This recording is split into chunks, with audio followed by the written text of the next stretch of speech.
Bonjour à tous, j'attends un petit peu que les gens arrivent.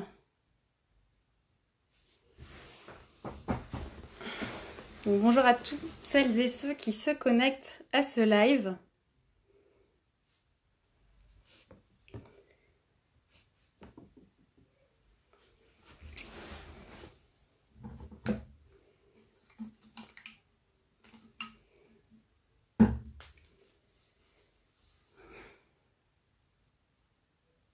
Donc avant de commencer en fait ce live avec Audrey, donc comme prévu, pour les personnes qui nous rejoignent mais qui n'ont pas forcément suivi les stories ou les derniers posts, en fait il va s'agir d'un live avec Audrey du compte de Régénérez-vous, que j'attends là, qui va se connecter d'une minute à l'autre. Donc on va avoir en fait ce live avec Audrey pour que elle puisse nous donner plus d'infos sur le karma, sur la mission de vie, sur tout ce qui est aussi féminin sacré. En fait, on avait parlé de pas mal de thématiques, mais on s'est rendu compte avec Audrey que ça allait faire peut-être beaucoup en 1 heure. Donc en fait, le live va durer 1h30. Donc dans la première heure, on va surtout parler du karma et de la mission de vie, parce que c'est vraiment les demandes au niveau des questions qu'on a eues déjà avant le live. Il y a eu pas mal de demandes en fait qui portaient là-dessus. Donc on va plutôt commencer par ça en fait. Et après, dans la seconde partie du live, on verra en fait comment on aura le temps de parler déjà de ce qui est féminin sacré. Et peut-être après de ce qui est éveil de conscience et aussi actualité énergétique. Donc ça, tout ça, c'est Audrey qui va vous en parler. Je viens de voir qu'elle vient de se connecter. Bonjour à tous, ça fait plaisir. Donc j'attends qu'Audrey puisse me faire une demande, parce que je ne sais pas si moi je peux lui demander sinon. Hop.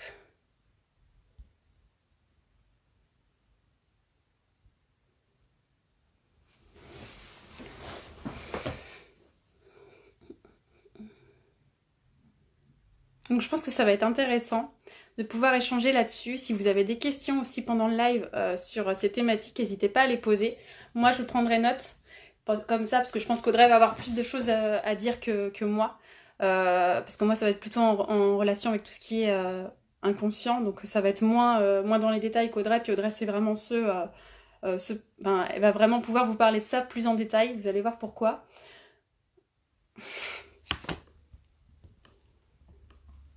Donc Audrey, en fait, si tu m'entends, je crois que quand tu te connectes, en fait, tu as la possibilité de faire la demande. Je crois que c'est en haut, avant les commentaires, si tu remontes. Tu peux faire la demande, en fait, pour rejoindre la vidéo.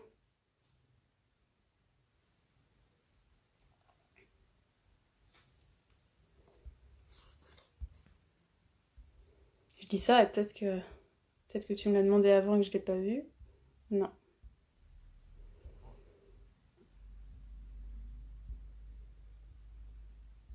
Je vois des gens connectés que je connais.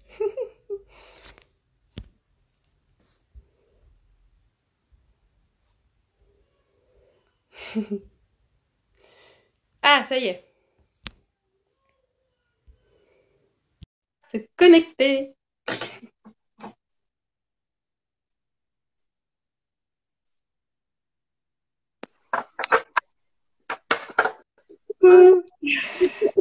Ah, je suis un peu basse. Ok. Ça va, Audrey? Je vais descendre d'un cran, on va voir. Voilà. Est-ce qu'on me Nickel. voit? J'ai été décapitée par Instagram. Tu vois, des fois, il n'y a pas besoin de vie parallèle, de karmique ou quoi que ce soit. Il y a juste Instagram et paf. Ah oui. Ouais, c'est clair. Donc Bon, ouais, donc j'étais en train d'expliquer du coup que qu'on va commencer à parler de tout l'aspect en fait karma, mission de vie dans un premier temps. ouais. Et après, peut-être dans la demi-heure suivante, après toute cette heure, on verra si on a le temps de parler de tout ce qui est féminin sacré, éveil de conscience et également l'actualité énergétique, puisque tout est lié. Mais comme on avait eu plus de demandes en fait sur ce qui était mission de vie et karma, de pouvoir parler de ça plus en profondeur. Donc, moi, ce que je vais faire de mon côté, si tu veux, Audrey, je vais noter s'il y a des questions qui viennent au fur et à mesure aussi pendant le live. Ouais, Comme ça, tu vas pouvoir parler tranquillement et je vais pouvoir après voir s'il y a des questions qui reviennent pour qu'on puisse y répondre au fur et à mesure. ok. Et voilà. Et puis, là, pour commencer, je pense que déjà, tu peux peut-être te présenter pour vraiment aussi qu'on puisse situer le live, voir pourquoi tu es là, en fait, comment t'en es arrivé là, en fait, à faire ce que tu fais aujourd'hui et à développer tout ça et quels sont, en fait, tes projets pour vraiment nous amener, en fait, au cœur du live.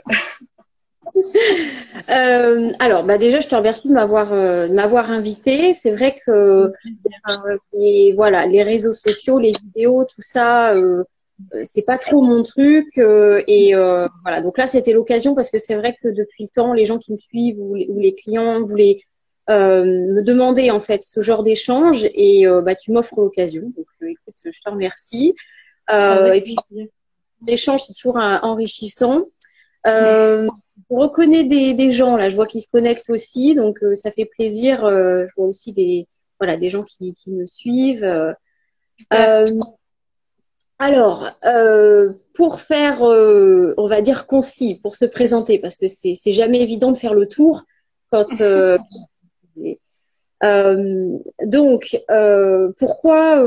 Pourquoi je fais ce que je fais aujourd'hui, qui je suis. Je vais avoir 40 ans, j'ai 39 ans, je vais avoir 40 ans et depuis que je suis toute petite, beaucoup d'hypersensibles qui nous regardent vont se reconnaître. J'avais une perception du monde qui était euh, différente de mon entourage adulte ou entourage enfant aussi, mes camarades. J'avais pas tout à fait les mêmes préoccupations. J'étais quelqu'un de plutôt, même si j'étais très sociable, j'étais plutôt solitaire et je pouvais passer des heures enfermée dans ma chambre. Et il se passait beaucoup de choses dans mon monde intérieur. Et je me souviens que jusqu'à l'âge de 7 ans, à peu près 7 8 ans, je discutais. Je discutais une fois, je me souviens que dans ma chambre, je voyais un monsieur, un très vieux monsieur, en fait, qui avait une longue barbe, et je discutais beaucoup avec lui. Et voilà, j'avais des réflexions, une perception sur le monde, je vivais des choses, puis j'étais très très sensible. Donc je sentais aussi et quand les adultes autour de moi échangeaient entre eux ou vis-à-vis de moi, je me disais pourquoi ils sont pas authentiques, pourquoi ils disent pas les choses. Enfin, je sentais qu'il y avait un monde aussi à l'intérieur d'eux et que ça avait l'air d'être compliqué au niveau émotionnel. Et puis tous c'est coupé, on va dire, c'est endormi à partir de 8 9 ans, comme beaucoup de personnes aussi ont pu le constater chez les enfants. L'adolescence, bon, voilà, toujours sensible, mais pas de perception ou de phénomène particulier. Il faut savoir que aussi, toute petite, dès l'école primaire, je me suis intéressée à l'astrologie. J'avais 9 ans quand, dans la bibliothèque de ma mère, j'ai trouvé un livre, elle m'en a parlé, elle me l'a prêté. Donc c'était très compliqué parce que bon, au niveau de la lecture à l'époque, c'était pas des livres que j'avais l'habitude de lire, hein. Tu m'étonnes. Mais ça m'a parlé tout de suite et je me souviens que j'ai intégré tout de suite le lien entre le caractère des gens et leur signe astrologique. Je me souviens dans la cour de l'école, pendant qu'il y en avait qui jouaient aux billes ou autre, bah moi je demandais alors tu es né quand? Ah ça veut dire que tu es tel signe, ça veut dire que tu vas vivre ça. Donc voilà, c'est quelque chose-là, l'astrologie et puis la numérologie, mais à l'époque, voilà, je savais pas ce que c'était, j'avais pas de bouquin, mais j'avais un lien particulier aussi avec les nombres, sachant que j'étais très nulle en maths. Hein, donc c'est là que j'ai compris qu'il n'y a pas de lien entre la numérologie et le fait d'être bon en maths. Euh, et puis donc l'adolescence, ça s'est étiolé. Et puis à l'âge de 19 ans, 18 19 ans, il y a des choses qui sont revenues dans ma vie de manière assez, assez ouais, imprévue. J'ai ressenti une connexion particulière au monde et je me souviens que donc c'est une époque où je me suis mise à beaucoup tirer les cartes. Et donc là c'est pareil, hein, j'étais un petit peu en décalage avec les préoccupations des jeunes de mon époque. Et Évidemment. et puis un phénomène aussi particulier, je me souviens que j'ai toujours eu un lien, une attirance particulière pour les corneilles et les corbeaux. Alors là, bon, Et j'ai 19 ans, j'en vois un sur le fil électrique en face de ma chambre, de la fenêtre de ma chambre. Et je me dis, bah, si tu m'écoutes, viens me voir, viens te poser sur le rebord de la fenêtre. J'essaye, bon, il se passe rien. Et puis le lendemain matin, je suis réveillée par un bruit sur le carreau. Et c'était la corneille qui frappait à ma vitre, quoi. Et donc, je me suis approchée tout doucement, puis après, elle s'est envolée. Et je me souviens que je me suis dit, je peux pas en parler autour de moi, parce qu'on va me prendre pour une folle. Mais je sais qu'il y avait des choses, voilà, qui se mettaient en place dans ma vie, et j'ai tout coupé. Je sais pas ce que j'ai fait, mais je me suis dit, c'est pas le moment, je veux plus vivre ça, je veux m'intégrer socialement. Donc, j'ai tout coupé, et pendant à peu près, ouais, c'est ça, 15 ans, quoi, jusqu'à 35 ans, voilà, je suis rentrée à fond dans l'expérimentation de la matière et le spirituel, tout ça, des connexions. Et puis, donc, je suis devenue enseignante et comme beaucoup de personnes aussi, ces dernières années, milieu professionnel, avec voilà tout ce qui se passe autour, on peut ressentir un décalage. Et donc, j'ai fait un burn-out, en fait. J'étais trop sensible pour, à la fois pour ce métier, mais aussi pour voilà. Ouais, voilà. Donc j'ai fait un burn-out et puis s'en est suivi un gros éveil spirituel que j'ai eu dans un ashram en fait de yoga. Alors je pratique pas le yoga spécialement, mais mes deux sœurs le pratiquent et donc elles m'ont poussé un petit peu à y aller. C'était aux alentours du Nouvel An, début 2014. Je crois que c'était 2014. Et donc là, j'ai commencé à percevoir le monde différemment. J'ai vu des couleurs que je voyais pas avant. L'ashram était éloigné du centre-ville. Et quand je suis retournée chez moi, je suis retournée en ville, tout était gris, enfin noir et blanc en fait, alors qu'à l'ashram, tout était en couleur. Donc il y a eu un éveil spirituel. J'ai vraiment compris que le monde était fait d'autre chose que l'illusion dans laquelle on vit.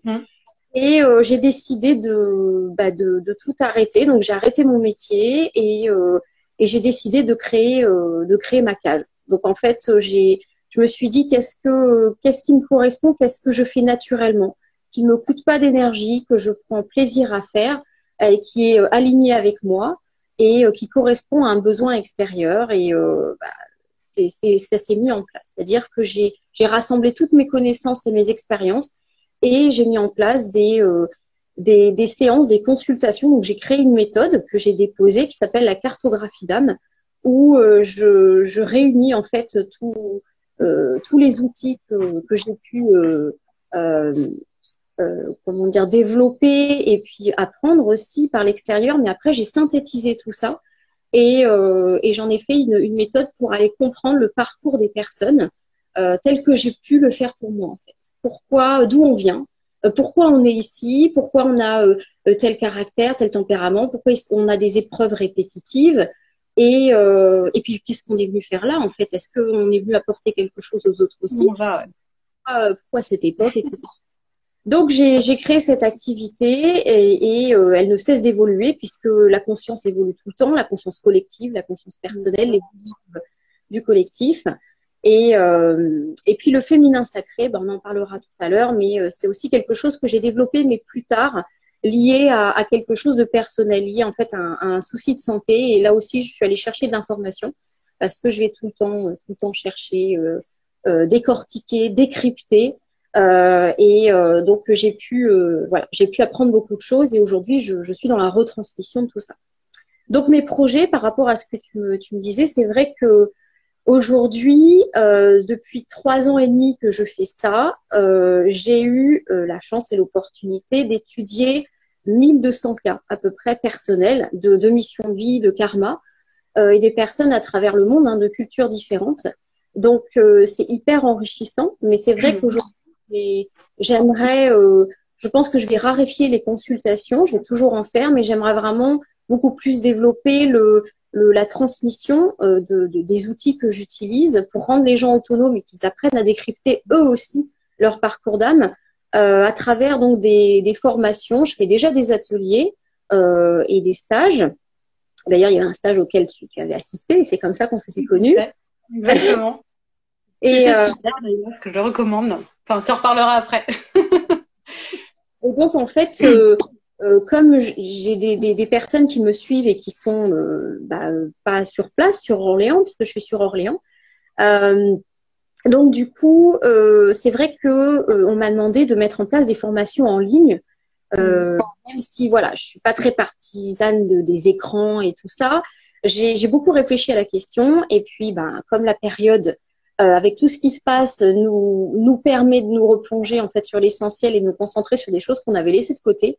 Je suis en train de mettre ça en place et donc je vais mettre des formations au sens vraiment, on va dire, littéral du terme, c'est-à-dire que je vais former les gens, aussi bien pour les gens qui veulent découvrir des choses sur eux que des thérapeutes qui veulent des outils pour accompagner leurs clients, en fait, hein, pour vraiment comprendre leur parcours d'âme. Je vais mettre à disposition des formations en ligne où les personnes vont pouvoir donc décrypter leur mission de vie. Je vais aussi faire des formations sur ce que je fais en séance, donc sur les relations d'âme. Il y a une façon de décrypter nos relations, les accords d'âme, en fait, pourquoi on est dans cette famille, pourquoi on rencontre tel partenaire amoureux, etc. Et puis là, c'est aussi on demande les stages du féminin, voir s'il y a une possibilité d'en faire une partie aussi en ligne. Donc voilà pour les projets. Et juste une question par rapport au projet, quand tu parles justement que ça peut être aussi pour les thérapeutes, ça serait vraiment lié à quoi en fait au côté technique de la formation? Parce que en quoi ça pourra après aider aussi, non pas que les thérapeutes n'ont pas à apprendre, bien au contraire, mais en quoi ça va pouvoir en fait aider aussi dans le domaine thérapeutique? Alors En en tant fait, que professionnel, je veux dire. ouais. Je vais proposer une méthodologie parce que je suis quelqu'un qui est très justement méthodologique et qui peut être pragmatique aussi en fait. J'aime le concret dans l'explication des choses. Et pour moi, de toute façon, la spiritualité en général ou l'énergie en général, c'est pas quelque chose de nébuleux. C'est du quantique, c'est du concret. Voilà, de toute façon, ce qu'on appelle les écoles des mystères, les initiés, etc., tout ça le savent bien, ça s'apprend. Il y a l'intuition, c'est 50% du travail, mais il y a aussi de la méthodologie. Et donc, cette méthodologie, elle va pouvoir aider certains thérapeutes qui sont, par exemple, très intuitifs, très dans l'intuition, mais qui n'ont pas forcément de cadre ou qui aimeraient avoir des outils concrets pour pouvoir aller dans l'analyse un petit peu plus approfondie. Alors oui, on est un petit peu plus dans le mental, mais ça fait appel à l'intuitif aussi hein, dans les protocoles que je propose.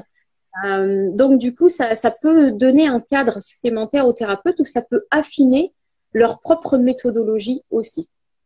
Ok, d'accord. Voilà.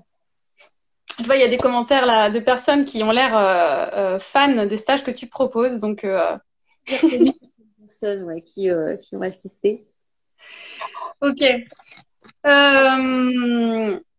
Du coup, si c'est bon pour toi, on va pouvoir commencer à parler du karma. Mm-hmm. Donc, je vais te laisser en parler en détail parce que je pense que tu vas mieux savoir expliquer ça que moi. Moi, je vais vous donner un petit peu peut-être ce que j'en pense, peut-être plus par rapport aussi à l'inconscient. Et ce que je peux moi aussi, je peux expérimenter en tant que thérapeute et surtout par le biais de l'hypnose. Donc en fait, pour moi, le karma, c'est ce qu'on ramène. C'est tout ce qu'on va ramener en fait d'autres vies, de vies passées, mais enfin de vies parallèles en fait, qui vont être de vies qui vont être dans un autre espace-temps, je dirais d'autres expériences d'incarnation en fait, pour faire court, parce que le truc c'est que le terme vie antérieure, c'est quelque chose qu'on utilise beaucoup. Et finalement, on l'utilise aussi pour que ça soit plus facile à comprendre, je pense, pour nous en tant qu'humains, parce qu'on a une vision linéaire du temps. Mais finalement, le temps n'existe pas vraiment en fait sur d'autres plans. Donc, en fait, je vais plutôt parler de vies parallèles. Ça peut être des vies futures, des vies passées, mais des vies plutôt qui sont sur d'autres plans en fait. Donc, le karma, en fait, je dirais que c'est tous les bagages qu'on ramène, toutes les émotions, tous les poids en fait du passé, tous les conflits qui n'ont pas été résolus, d'autres vies qu'on va ramener avec nous dans cette incarnation. Donc après, quand on parle de karma, en fait, c'est aussi revenir en fait dans une nouvelle incarnation pour pouvoir, je dirais, alléger son âme, pour pouvoir aussi à chaque fois être de plus en plus, pouvoir s'élever en conscience, parce que plus notre âme va s'alléger, plus on va en fait pouvoir se libérer de ces blessures, que ce soit des blessures karmiques, émotionnelles, transgénérationnelles, plus on va pouvoir alléger son âme et donc remonter vers l'esprit. Je sais pas si je suis claire, mais en gros c'est ça, dans ma perception des choses du moins. Donc voilà, donc ce qui fait que dans chaque vie, en fait, on va revenir à chaque fois en essayant de pouvoir alléger notre âme à chaque fois un peu plus et pouvoir justement élever notre conscience. Donc après, au niveau de l'inconscient, j'en reparlerai peut-être après, quand tu auras toi donné plus de détails par rapport à ça, si on peut peut-être après faire le parallèle avec l'inconscient, parce qu'après, moi, ça va être plus en séance, justement, que je vais pouvoir voir ça dans des régressions. Mais je te laisse maintenant plutôt détailler par rapport à ce que tu peux nous dire. Alors, déjà, tu as bien résumé la question. Déjà, comme on rentre dans le vif du sujet, il y a quelque chose qui est hyper important pour moi à préciser, qui peut paraître bateau quand je vais le verbaliser, mais en fait, c'est les fondements pour moi de l'évolution de conscience.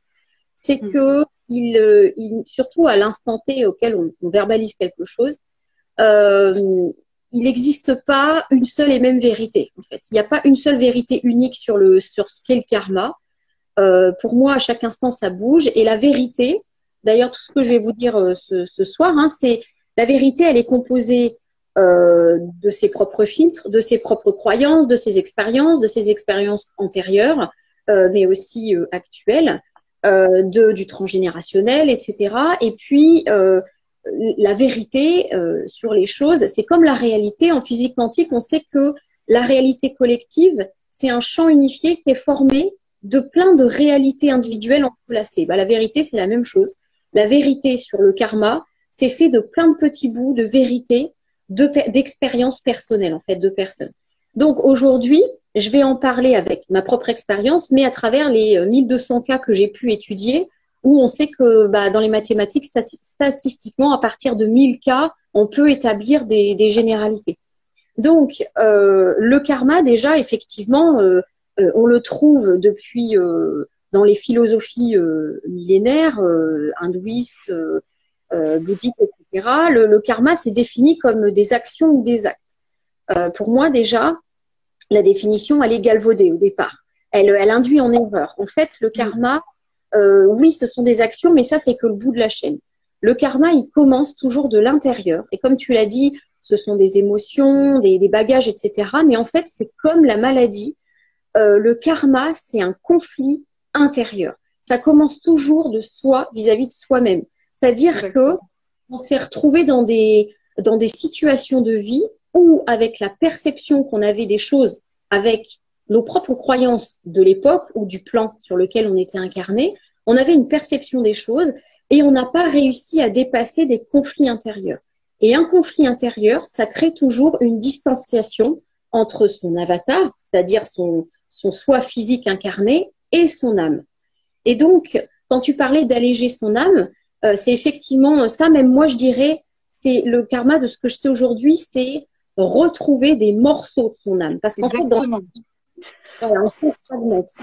Et le but du karma, c'est de comprendre où est-ce qu'à partir de quand et pourquoi et comment on s'est fracturé.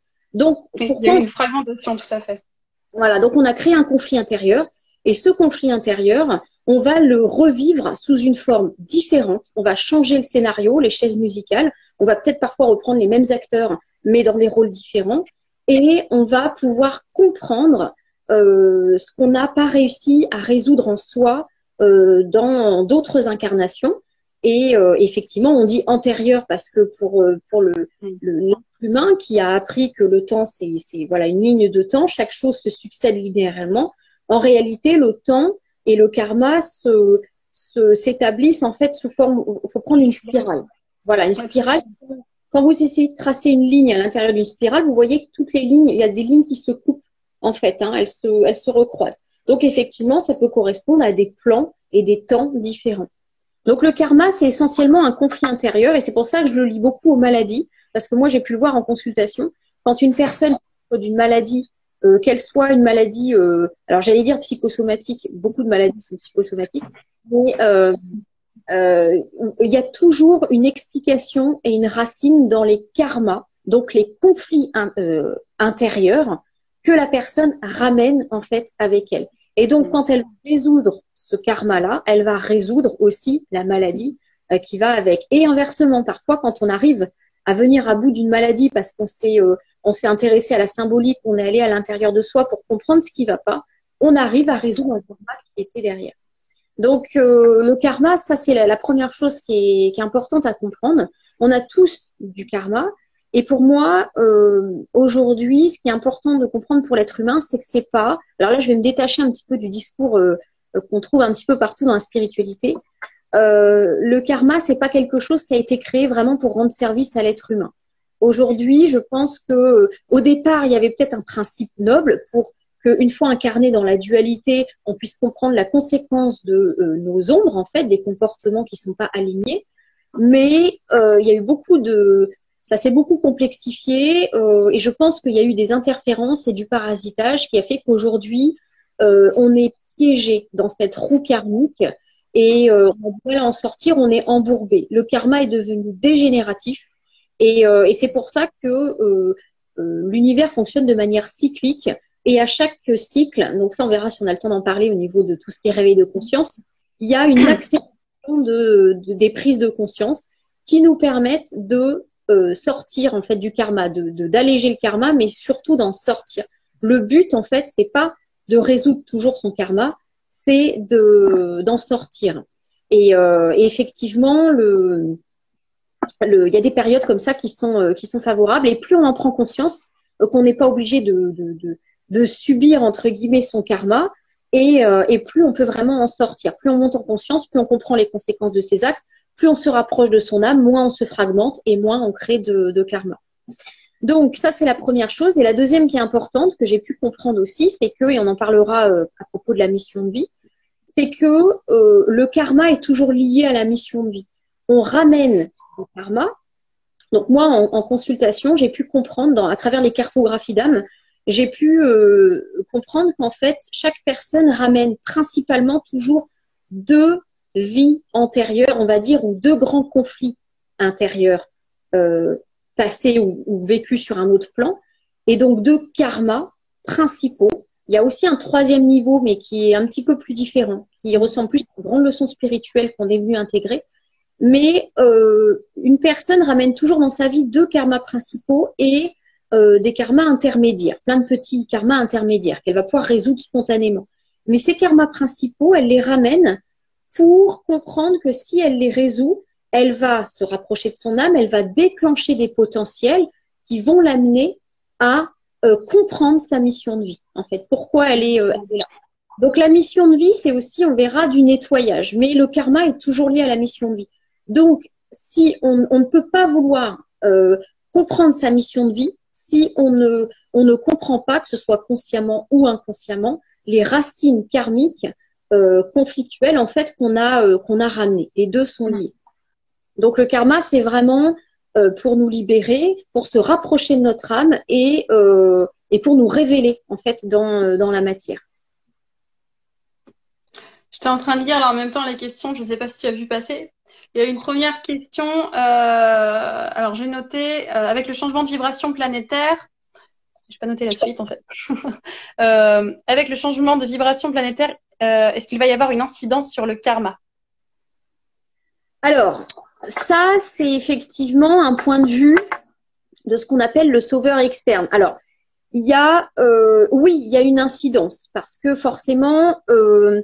alors, on dit que la Terre a une fréquence, c'est un être vivant, elle augmente.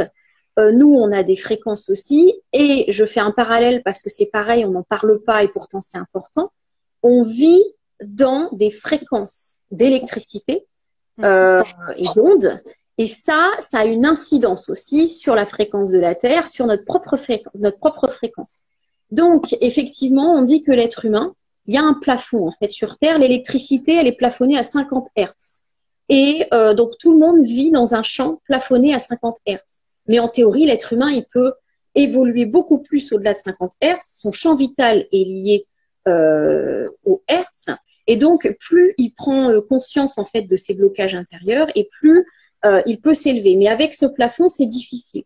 Donc actuellement, avec la Terre qui essaye de cycliquement de monter en conscience, on a une période où effectivement ça bouge. La Kundalini de la Terre aussi s'est déplacée. On sait que la Terre, comme l'être humain, elle a une Kundalini. Et donc, elle s'est déplacée et elle est passée en polarité yin depuis 2013. Donc, ça inclut que beaucoup de choses vont bouger et que ça va donner un coup de pouce, effectivement, vibratoirement, pour désintégrer des croyances, des blocages et donc des karmas chez les individus. Mais ça, c'est exactement comme un fumeur qui voudrait arrêter de fumer. Il va pouvoir avoir des outils, mais s'il n'y met pas de sa personne, ça ne pourra pas fonctionner. Donc en fait, le changement, tout ce qui se passe actuellement et alors, il y a une évolution vibratoire, mais il y a aussi une scission, j'en parle dans les podcasts, il y a des scissions de lignes temporelles. Alors ça, c'est aussi des fois difficile à comprendre que on a plusieurs réalités en fait autour de nous. Et là, en ce moment, en 2020, j'en ai parlé déjà l'année dernière, il y a vraiment une scission, on est en train de créer des réalités différentes. Donc, la réalité que vous allez choisir, elle va dépendre effectivement de votre démarche consciente de travail sur vous. Et on est effectivement davantage aidé qu'il y a une centaine d'années, par exemple, dans le nettoyage et les prises de conscience qu'on fait. Mais rien ne peut se faire tout seul sans volonté, sans participation, en fait. Hein. Donc, ça aide, mais je dirais que ça aide à 40% à peu près.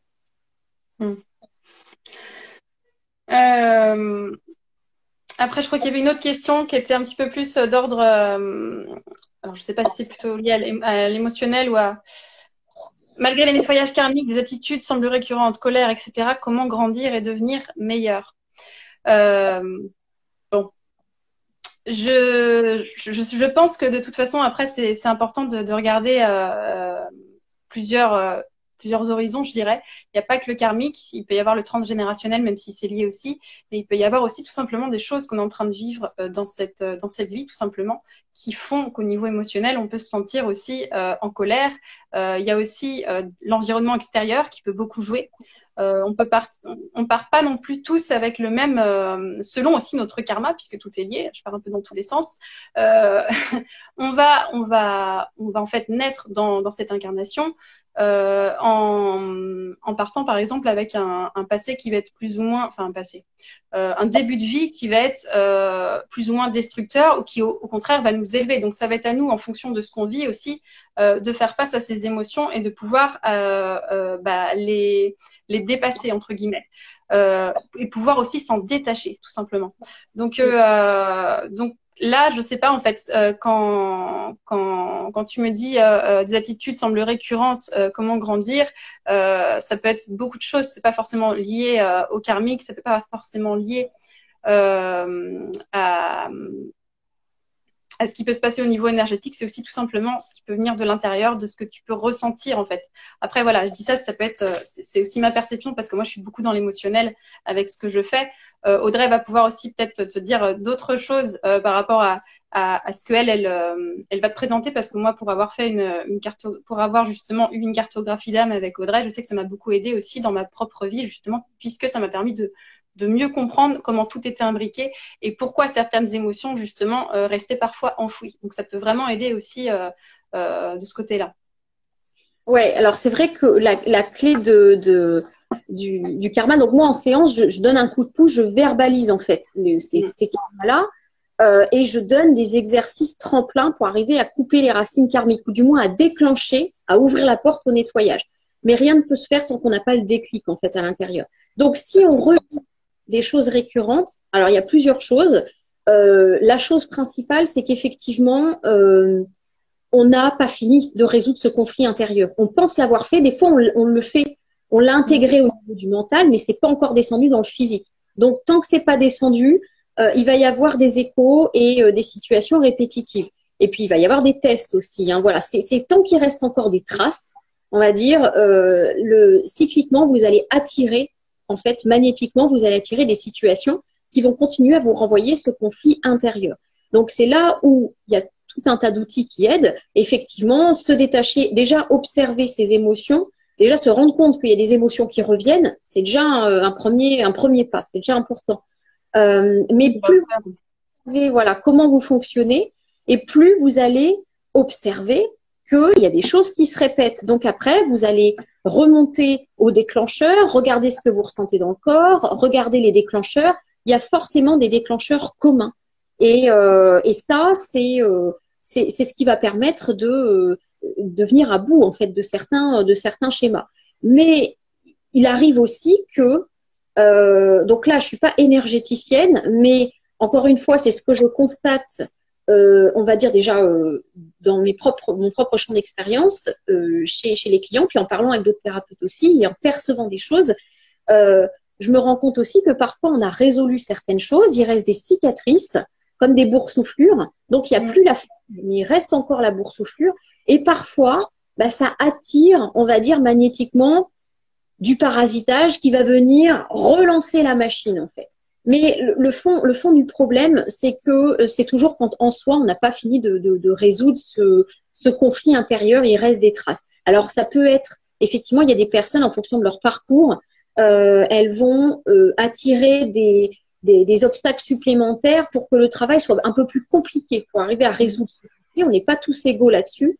Mais le fond du problème, il est là. Donc, en fait, si c'est cyclique, si ça revient malgré un nettoyage, il faut voir si le nettoyage, vous l'avez fait vous-même ou si vous l'avez fait faire par quelqu'un. Mais c'est qu'il n'y a pas c'est pas descendu encore dans la matière. Le karma, il se nettoie au niveau de la conscience, mais au niveau de la matière, en fait. Hein. C'est pour ça qu'on s'incarne. On doit descendre dans le plan physique. Donc, c'est qu'il reste encore des choses à intégrer dans le physique. Alors après, je voyais qu'il y avait, alors je pense pas que c'est une question, mais sans karma, on est des individus vides. Le karma, c'est aussi ce qui fait qu'on est avec nos forces et nos faiblesses. Alors, je l'ai vue, cette question, elle est intéressante parce que pour moi, de mon point de vue, elle est le reflet de ce qui est encore très ancré chez l'être humain. C'est la peur de la solitude ou la peur du vide. Si on n'a plus de conflit intérieur, qui on est? Qu'est-ce qu'on est? Est-ce qu'on a atteint le néant? Est-ce qu'on est, voilà, on est une enveloppe vide? Non, en fait, on est venu, comme je vous ai dit, le principe du karma, même s'il a été un petit peu voilà, détourné, le principe, c'est de retrouver des bouts de soi. Donc, plus on retrouve des bouts de soi, moins on a de karma et plus on est rempli. Donc, c'est l'inverse, en fait. Hein, moins on a de karma et plus on est rempli. Exactement. Et c'est évoluer sur d'autres plans d'incarnation des plans, et alors a priori certains plans contiennent encore du karma, d'autres non. Mais voilà, le but c'est toujours ça, c'est remplir un vase. Hein. Donc quand vous remplissez votre vase, vous dites pas oh le pauvre il a plus rien, il y a plus non, il est plein. Et il est en auto-complétion. Et encore une fois, tout dépend si on voit le vase vide ou plein, le verre vide ou plein, tu vois. C'est encore la perception aussi qu'on va en faire, quoi. Voilà, c'est ça. Ouais. Il ne faut pas confondre le karma et l'âme. Quand une âme évolue, le karma n'existe plus. Elle passe à un plan supérieur. Ouais, bah, c'est ce que je viens de dire. Effectivement, le but, c'est de retrouver d'âme. Donc, du coup, quand on a fait le boulot, alors, rares sont les personnes qui ont retrouvé tous les morceaux de leur âme, mais quand on a fait tout le boulot, on peut partir sur un autre plan, effectivement. Mais on peut, là encore, c'est une question qui est épineuse parce que la possibilité de vraiment pouvoir partir, elle était jusqu'à présent, elle est encore un petit peu compliquée parce que je vais pas rentrer trop dans les détails, mais il n'y a pas qu'une histoire de résolution de karma. Enfin, ça va avec, mais quand on monte en conscience, on élève son champ vibratoire, on change de fréquence, et il faut qu'on arrive à percer certains plafonds de cette matrice pour pouvoir partir, pour pas être obligé de recommencer.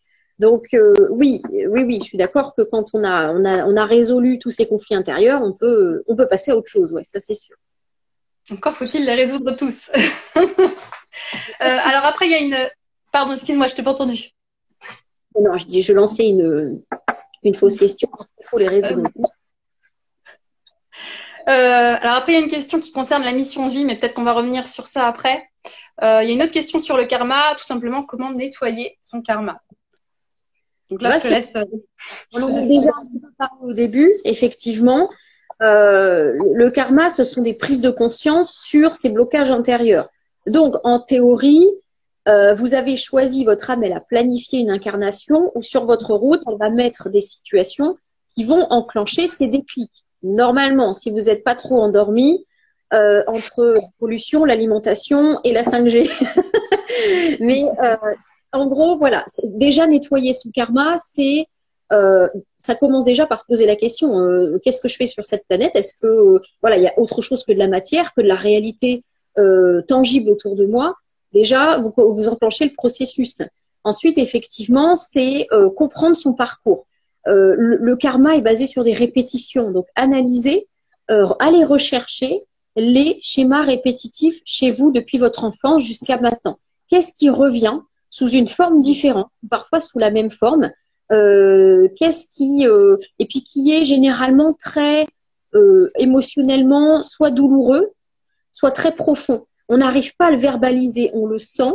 C'est quelque chose qui peut remuer, qui peut créer un mal-être. On sent qu'il y a quelque chose qui est noué à l'intérieur, mais on n'arrive pas vraiment à le verbaliser.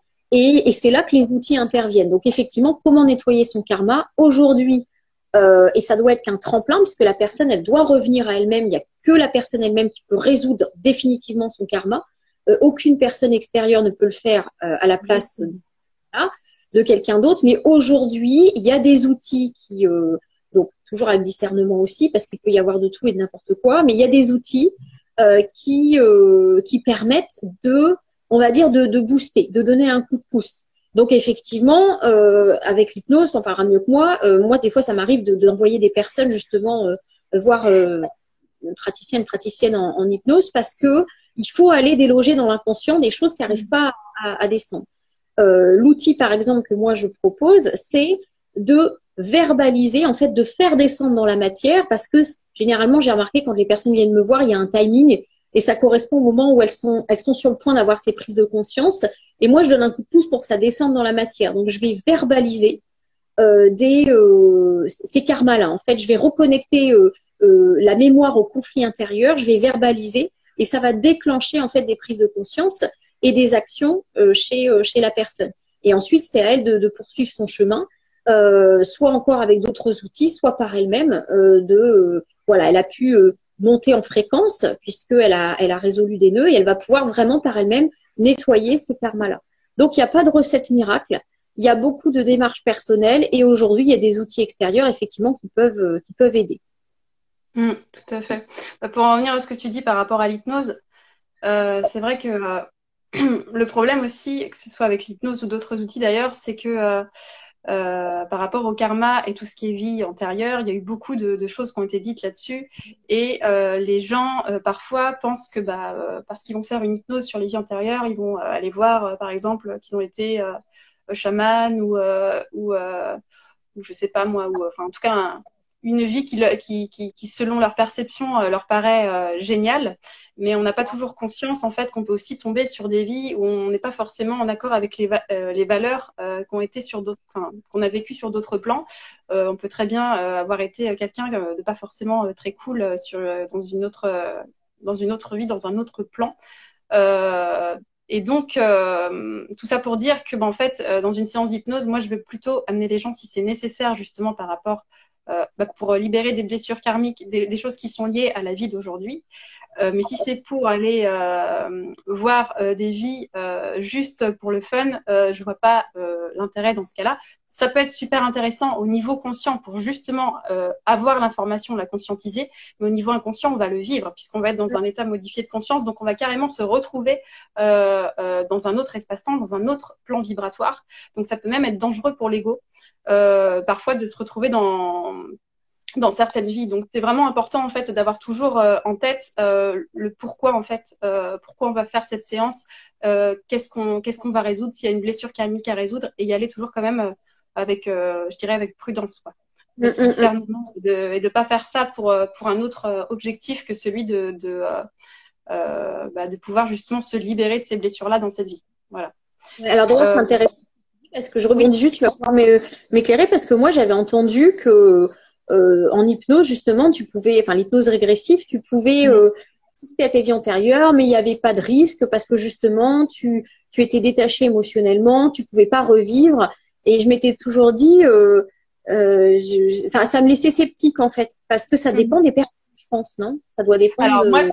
ouais, c'est pareil, mais c'est ma perception aussi. Moi, je pense qu'en fait, l'hypnose régressive, enfin, en tout cas, quand on va aller voir d'autres vies, il faut quand même être dans un certain plan, un certain niveau vibratoire pour vibrer plus haut et justement pouvoir se détacher émotionnellement. Et si la personne, par contre, arrive à se connecter à son âme, en tout cas à son inconscient, et à avoir des bribes d'images, des choses, enfin, en tout cas, comment la personne va le ressentir pendant la séance, il se peut qu'elle ait quand même émotionnellement des choses qui reviennent et qu'elle soit pas totalement détachée. C'est pour ça que c'est vraiment important, enfin, en tout cas, selon mon expérience, ce que j'ai pu voir avec certaines personnes en séance, c'est toujours important quand même que la personne soit déjà détachée, qu'elle soit rendue à un niveau de conscience vraiment modifié, mais pas seulement au niveau de l'inconscient, mais au niveau de la vibration, qu'on soit déjà sur un autre plan vibratoire. Je sais pas si Ouais, ça ouais. répond à ce que tu dis. Mais je Ouais. pense que oui, ça peut. Enfin, après, je pense que c'est vraiment dangereux au niveau de l'ego, surtout quand on va revenir après, parce ça peut être aussi l'ego après qui va prendre le dessus en se disant, j'ai vécu ça, waouh. Du coup, c'est peut-être pour ça que moi dans cette vie, il faut que je fasse ça, et tout de suite ramener au niveau du mental le truc en se disant, en fait, je dois faire, alors qu'on n'a pas forcément euh, l'information exacte comme toi tu vas la donner, tu vois. C'est vraiment important après de se replacer aussi au niveau de la matière et d'être quand même aligné avec qui on est, de vibrer qui on est dans cette vie. Mais d'ailleurs, ça fait un super, comment dire, pour reparler de la mission de vie maintenant, c'était même pas fait exprès. Hein. Parce que bah, justement, en fait, comme c'est lié avec le karma, ça peut nous amener aussi après au niveau de la mission de vie, bah, si on est aligné, on va vibrer en fait qui on est, et c'est ça, je pense, qui peut. Enfin, après, tu vas différencier aussi chemin de vie, mission d'âme. Donc, je vais te laisser d'en parler. Par contre, je suis en train de voir qu'il y a d'autres questions, donc je sais pas si. Et j'ai vu une question super intéressante. Enfin, j'en ai vu plusieurs, donc je sais pas si on va pas répondre d'abord aux questions qui concernent le karma avant de passer à la mission de vie, mais je vois qu'il est déjà presque Bah, moins ça 10. passe vite, ouais. Ouais, ouais. Il y a une question, comment effacer nos mémoires erronées définitivement? Comment disparaissent-elles? Est-ce que les mémoires erronées ou conflits ont un impact sur notre ADN? Une fois nettoyé, l'ADN est-il transformé? Donc ça, Audrey, je te laisse. Ouais, vaste question. Il y a l'ADN physique, effectivement, et puis il y a l'ADN, on va dire, éthérique, en fait. Hein. Ça passe d'abord par l'ADN au niveau énergétique avant de descendre dans le physique. Aujourd'hui, de ce que je sais, donc c'est pareil, je suis pas experte, mais avec ce que j'ai expérimenté, ce que j'ai vu et ce que je sais, oui, il y a un impact sur l'ADN. Alors comment nettoyer définitivement nos mémoires erronées? Ça, c'est toujours la question, effectivement. Je le répéterai jamais assez. Il y a le nettoyage, effectivement, énergétique, les prises de conscience, mais il y a aussi l'environnement dans lequel vous vivez. Si vous vivez dans un environnement électromagnétique extrêmement pollué, que vous avez du Wi-Fi partout, de l'électricité partout, et que donc tout est plafonné à 50 Hertz, vous pouvez pas accéder, en fait, au-delà de 50 Hertz, on accède à des capacités, on développe des capacités, et donc on est maintenu effectivement, un petit peu comme dans un bocal où on secoue le tapis, mais en fait, il y a des choses qui reviennent. Donc, l'environnement est important. Ça, c'est une première chose. L'environnement intérieur aussi, vos pensées, comment vous êtes câblé, etc. Mais définitivement, il y a donc l'environnement et voilà, il y a des techniques et aujourd'hui, il y a plein de techniques qui existent. Je les connais pas toutes, mais moi j'ai expérimenté et j'ai vu l'efficacité au niveau de la bioénergie aussi. Donc il y a le fait d'avoir les informations conscientes, ça c'est une chose effectivement. Comme j'ai dit, ça fait pas le travail à la personne, c'est des déclencheurs. Et ensuite, une fois qu'on a l'information, on veut passer au physique, au nettoyage physique, parce qu'effectivement les mémoires finissent de se dissoudre dans le corps. Donc, il y a des outils au niveau énergétique, effectivement, pour arriver à nettoyer tout ça. Mais encore une fois, si vous le faites dans un environnement, que ce soit vous-même ou vous allez chez quelqu'un qui a un cabinet où il y a du Wi-Fi partout, une antenne relais pas loin, etc., ça va être compliqué d'arriver à vraiment faire un nettoyage efficace. Donc, c'est une question qui est complexe. J'ai pas tous les tenants et les aboutissants aujourd'hui, mais je pense que c'est possible d'y arriver définitivement. Mais il faut voilà, il faut un chemin je pense, d'une certaine hygiène de vie et une volonté. Ça ne veut pas dire que c'est pas accessible. Au contraire, on est à une époque où on a la conscience et les informations pour arriver enfin à avoir cet environnement qui va nous aider à évoluer et nous nettoyer. Mais il y a vraiment beaucoup de facteurs à prendre en compte, en fait. Voilà, on peut pas simplifier la réponse à cette question, c'est évident. Et puis, il faut aussi voir le cas personnel de l'individu en question. On peut pas trop généraliser non plus. Alors après, il y a une question, peut-on refuser de guérir une relation karmique, décider de ne pas poursuivre la relation ou est-ce inévitable? Alors là, on arrive sur la notion de libre arbitre. Ouais. Puis les relations d'âme aussi, parce que ça, c'est il faut etc. qu'il y a derrière. C'est pareil, de ce que je sais aujourd'hui, oui. Puis voilà, on va unir au libre arbitre aussi. Moi, j'ai un point de vue un peu particulier là-dessus. Bon, le libre arbitre, il est présent puisque c'est une des caractéristiques de notre plan d'existence. Mais pour moi, on n'est pas tous égaux. On n'a pas tous le même libre arbitre ou la même, j'aime pas le mot puissance, le même rayonnement, on va dire, de libre arbitre. Pour moi, aujourd'hui, de ce que je sais, le libre arbitre est proportionnel, on va dire, au niveau de conscience. C'est-à-dire que plus on évolue en conscience et on reprend sa souveraineté énergétique, plus on a le libre arbitre éclairé, en fait, et on peut agir sur la matière et choisir la direction que l'on veut prendre. Donc, on a dit avec discernement. Ouais, voilà, un double discernement, effectivement, plus que jamais.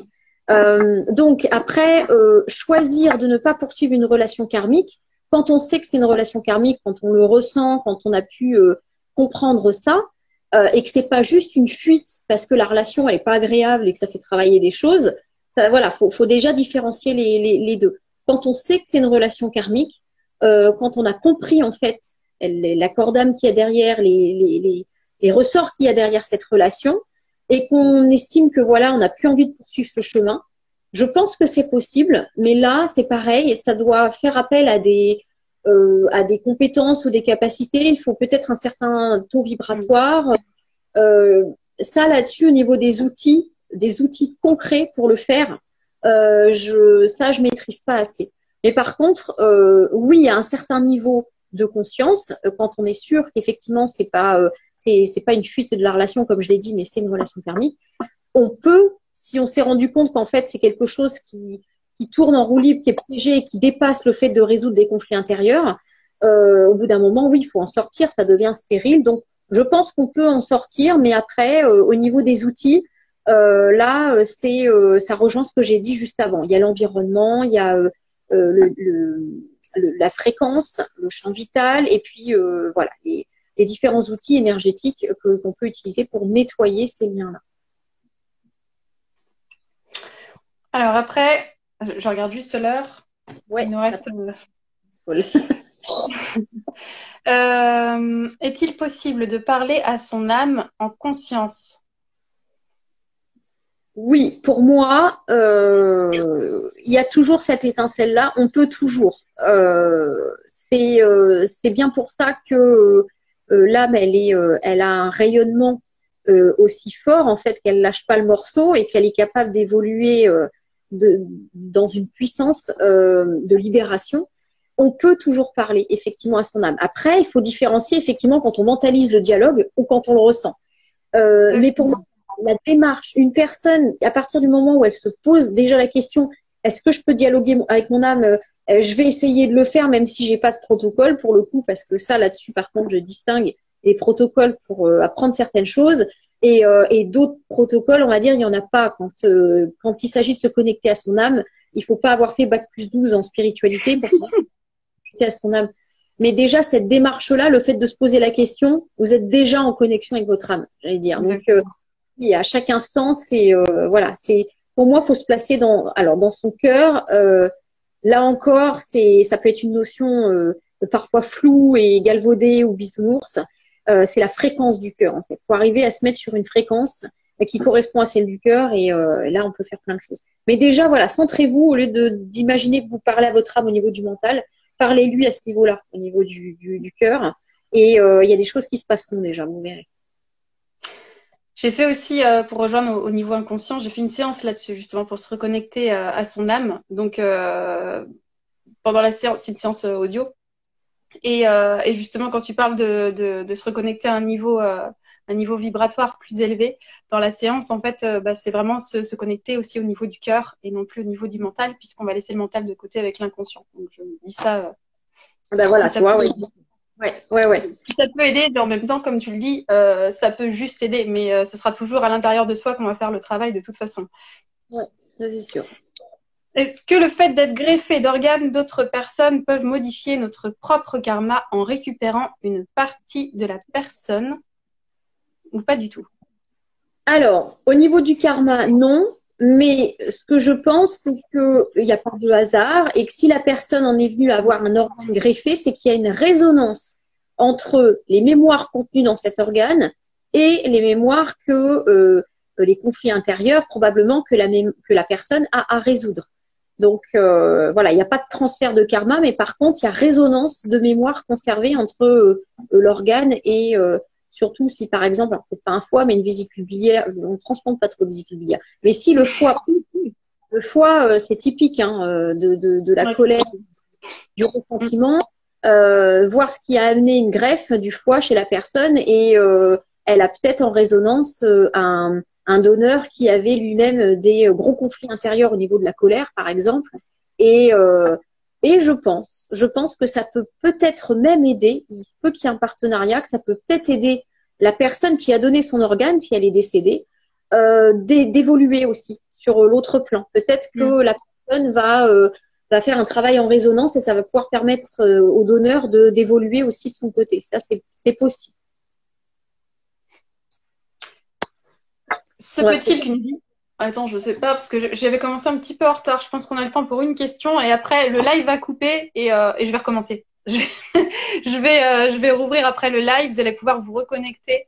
Parce que là, de toute façon, je crois qu'il m'annonce quand le live termine, combien de temps il reste au bout de 10-15 secondes avant. Donc, Okay. ça va sûrement couper. Oui, On a dis-moi. parlé de la mission de vie aussi parce que je Ouais, pense on navigue entre les deux, mais là on a parlé beaucoup du karma et je sais qu'il y a beaucoup de gens aussi qui se posent des questions sur la mission de vie parce que c'est quelque chose aussi qu'on voit un petit complètement. peu aujourd'hui et au final ça devient plus vague qu'autre chose quoi. Mm. Mais si tu veux, on peut en parler direct, hein. On peut commencer là et on continue dans le live suivant. Ouais. Euh, alors, la mission de vie, je sais que toi, Audrey, tu le différencies entre mission de vie, chemin de vie et mission d'âme, ce qui est super intéressant d'ailleurs comme notion. Moi, de mon côté, je m'étais plus penchée, en tout cas dans l'hypnose, même si tout est relié, sur le chemin de vie et ça correspond bien à ce que tu m'avais dit par rapport à ce que tu en pensais. Donc, je vais te laisser d'abord définir tout ça, tous ces concepts, et après, moi, je reviendrai sur ce qui peut être en rapport avec l'inconscient. Alors, ouais, moi, je mets des mots, mais j'essaie de pas mettre d'étiquettes parce que justement, pour moi, des concepts qu'on essaye de figer dans la matière, au moment où on les fige, ça y est, on a déjà dépassé en fait les informations déjà évoluées. Donc, c'est vrai que je mets des mots dessus parce que ça m'a aidé à différencier justement certains éléments, certaines informations quand j'ai fait des cartographies, des ateliers, etc. Et pour moi, une personne comme par exemple tu le fais, tu fais un audio sur une mission de vie, c'est l'information que tu vas vibrer qui va parler à la personne, peu importe le nom, ça Exactement. va être voilà, ce dont la personne a besoin. Donc effectivement, à travers les cas personnels que j'ai pu étudier, les recherches que j'ai faites, etc., et mes propres expériences, j'en suis arrivée à la conclusion aujourd'hui qu'effectivement, il y a une distinction. Alors, la mission de vie, c'est lié à une seule incarnation. C'est l'incarnation dans laquelle on est. C'est la vie actuelle et c'est l'objectif spirituel que l'âme s'est fixé pour retrouver, on a dit, des parties de soi. Ça fait partie, le karma est inclus dedans. Donc, on l'a dès la naissance, hein, la mission de vie, et on n'en a pas qu'une, en fait. On en a, on va dire, en accordéon. Il y a peut y avoir celle la plus visible, la principale, mais en fait, derrière, il y a plein de missions de vie. Et puis, il faut enlever l'aspect Superman aussi. Souvent, je dis en clientèle, mission de vie, ça fait je suis là pour sauver le monde. L'âme, elle n'est pas venue pour sauver le monde. En priorité, elle est venue Excuse-moi, d'abord. je te coupe Audrey. Il reste 10 secondes. Donc là, ça va couper. On se retrouve tout de suite. Je suis désolée.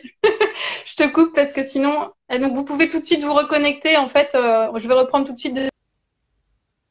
Donc ça y est, me revoilà. Je vais attendre qu'Audrey se reconnecte et que vous vous reconnectiez petit à petit.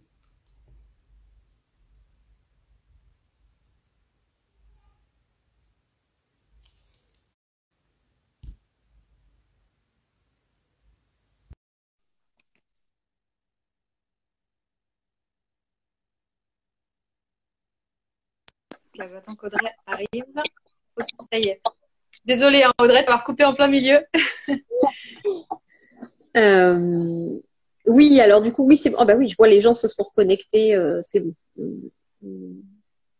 On a retrouvé à peu près tout le monde. Alors, oui, du coup, je parlais de la mission de vie, voilà, et du fait que on en a en fait plusieurs. Il faut démystifier déjà ce qu'est la mission de vie. On n'est pas venu sauver le monde. Il faut s'enlever cette pression aussi quand on dit mission de vie. Waouh, il y a effectivement certains profils. J'en ai rencontré quelques-uns dans, comme je disais, les 1200 cas que j'ai étudiés.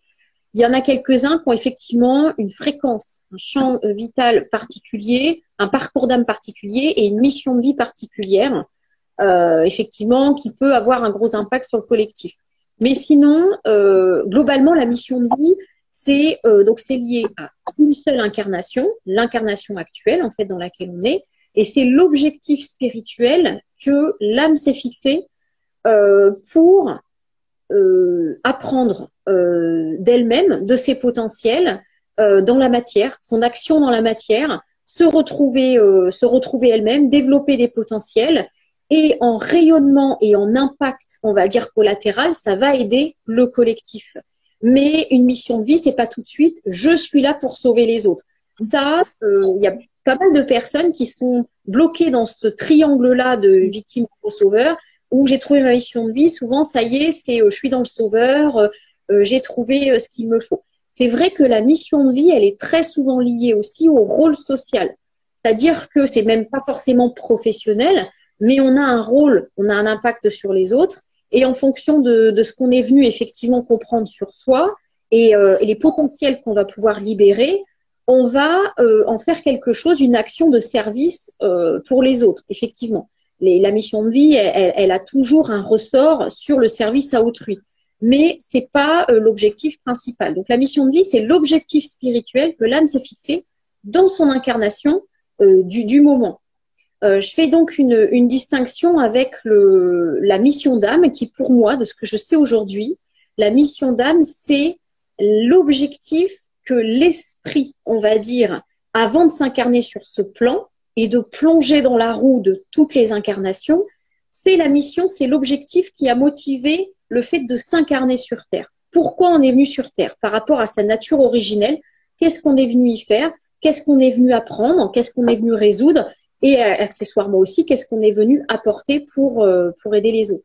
Donc la mission d'âme, c'est plutôt le filigrane, en fait, enfin le fil conducteur qui accompagne toutes les missions de vie durant chaque incarnation. En fait, mission de vie, on pourrait le remplacer par mission d'incarnation, si ça peut voilà, parler aux gens, alors que mission d'âme, c'est plutôt, comme j'ai dit, le fil conducteur de ce qui a motivé le fait de s'incarner déjà dans ce plan-là. Et puis le chemin de vie, donc ça, c'est plus lié à la numérologie. On a tous un chemin de vie qu'on peut trouver dans notre date de naissance. Donc ça, effectivement, ça fait partie de tous les outils que vous allez pouvoir retrouver dans la formation en ligne pour décrypter sa mission de vie. Je repasse en revue justement un petit peu tout ce que je dis là et la personne va pas à pas pouvoir décrypter vraiment cette mission de vie et pas sa mission d'âme. Donc, enfin, elle peut en déduire sa mission d'âme aussi. Il y aura des infos, mais ça, c'est plus complexe. Il faut retrouver la mémoire de beaucoup de ses vies pour arriver à comprendre et à synthétiser tout ça. Donc, le chemin de vie qu'on trouve en numérologie, lui, c'est, je dirais, la teinte, la couleur, par exemple, ou l'odeur, si ça peut parler aux gens, dans laquelle on va réaliser sa mission de vie. C'est la perception dans laquelle l'âme a décidé de se mettre. C'est les lunettes qu'elle a décidé de chausser pour percevoir le monde et accomplir sa mission de vie. Et accessoirement aussi régler ses karmas et ses conflits intérieurs et antérieurs.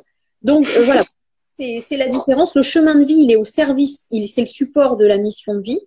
Dans la mission de vie, il y a aussi le rôle social. Donc ça, j'en parle aussi dans la formation.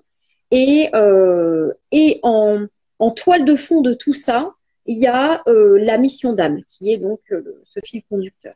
Donc ça, c'est pour essayer de remettre un petit peu les choses de manière claire, en fait, parce que c'est vrai qu'il peut y avoir plusieurs définitions. Mais encore une fois, ça va dépendre du filtre de chacun. Moi, c'est à travers cette recherche expérimentale et les cas individuels que j'ai pu étudier que j'en suis arrivée à cette conclusion. Mais il y a d'autres thérapeutes qui vont utiliser mission d'âme pour mission de vie. Et comme je vous ai dit, l'important, c'est pas le mot exact, c'est même si les mots ont des vibrations derrière, ce qui est important, c'est de vibrer à l'intérieur, en fait, le concept. Si on est sûr du concept qu'on vibre, on va être sur la même longueur d'onde que la personne avec qui on travaille. Après, c'est juste des mots, de toute façon, qui sont placés dessus pour nous rassurer aussi et avoir finalement des mots pour pouvoir mieux se comprendre. Mais même, je vois en hypnose, par exemple, des personnes qui vont demander des séances par rapport à ça. Certaines personnes vont se connecter à ce que tu appelles le chemin de vie. D'autres, ça va être justement à la mission de vie. D'autres, ça va être carrément à la mission d'âme. Ça va dépendre aussi du niveau de conscience et de ce qu'elles sont allées chercher pendant la séance, de ce que leur inconscient a besoin d'aller chercher, quoi. Ouais. Donc c'est pour ça que attention toujours aux étiquettes. Moi, je mets des mots, mais j'essaye justement de vibrer le concept dans le mot pour que ça parle à chaque personne, mais en aucun bien sûr. Voilà, c'est quelque chose de figé, quoi. Oui, je dis pas que ce sont des mots figés, hein. Mais c'est vrai qu'après, dans ce que tu disais par rapport au triangle un petit peu victime, bourreau, sauveur, il y a aussi beaucoup de gens qui vont penser que en fait, la mission, ça va être le but final quand ils sont sur le chemin.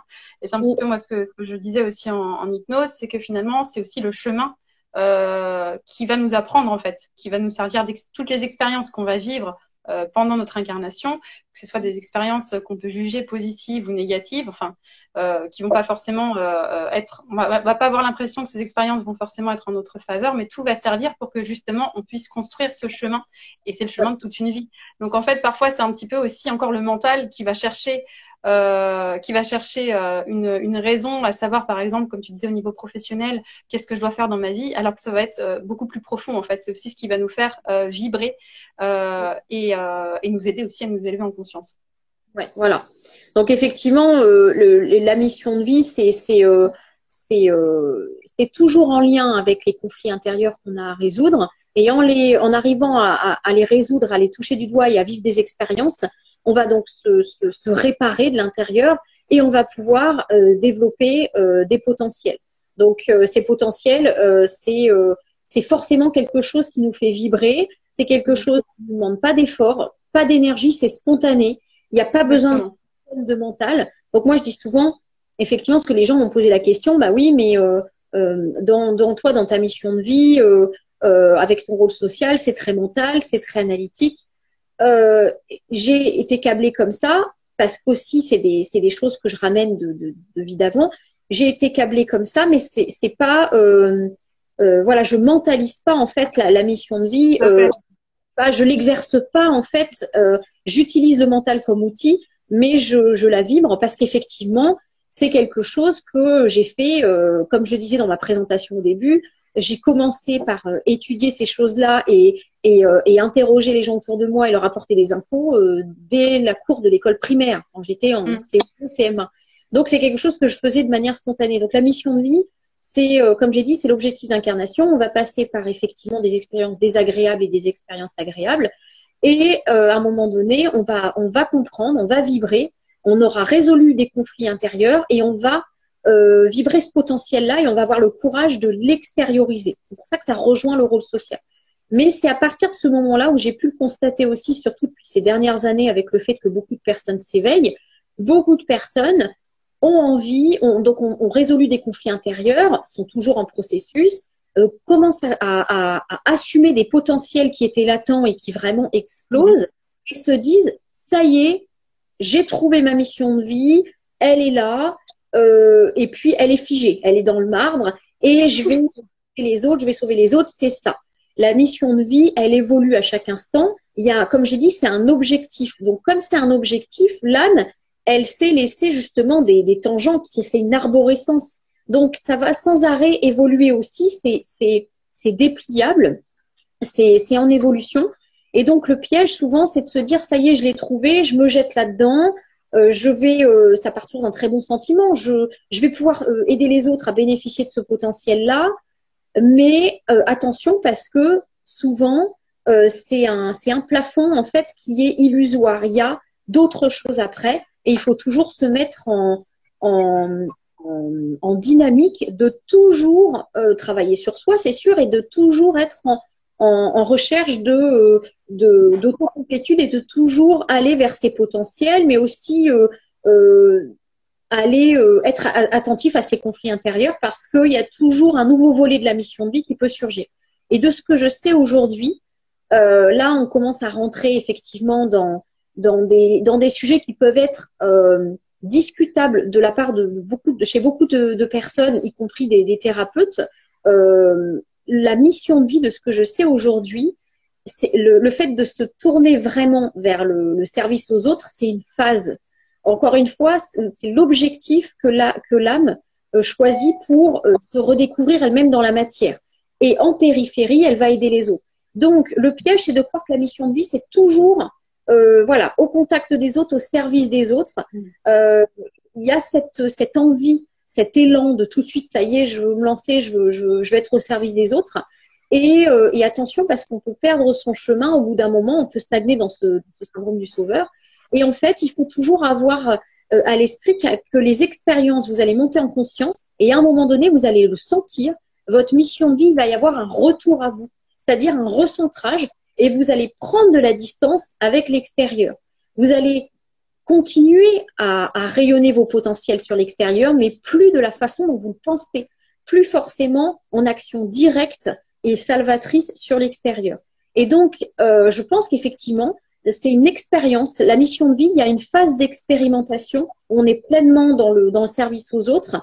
Et à un moment donné, il y a un recentrage. Et ça, on en parle beaucoup moins.